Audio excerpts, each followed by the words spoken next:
Ini Dinisima Gombora Internal Security Officer wa Central Division mu Kasese Municipality nagira ngo nyakwatwa huwa Munyonka Isaac Kamara wiziraho bwa nyuma yo kutunga makuru ngo nayeta RDC obumwe yeta giso wa Central Division mu Kasese buruguzo mu rukiko Kamara kuyashyire yashanga ntakakiremo yasayininga ngase giso Central Division kuna ikireho bangira kandi gisoka yamaze gusayininga nabajyant kandi giso no akanenye najyantere kandi ebe giso kuzo kushanga nshangara Kamara nyakwatwa abiri nazo mu mashomera yitebitini sebi okumara bwire bwinji kwezo kwire akazo mwishomero rumwe yasayininga nka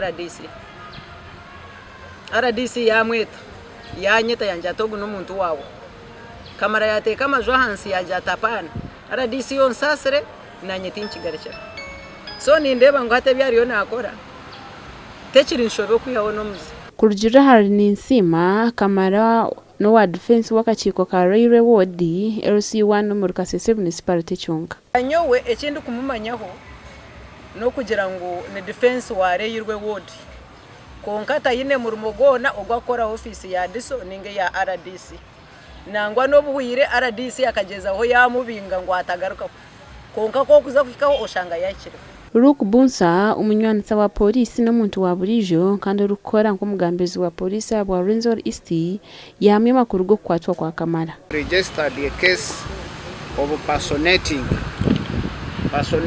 This is one called Kamara Isaac. He's 50 years old.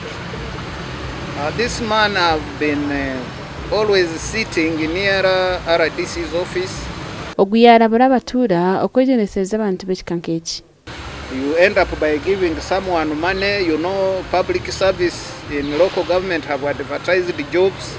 I'm known by so and so I'm going to get for your job there. So let the people be vigilant on such dubious characters.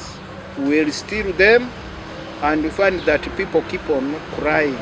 Obwahat Kamara atukumirwa polisi ya Kasese Central Division wo kuchondoza kuri kugenda mu misho gasha kwa Gilbert Muhanguzo mu Kasese.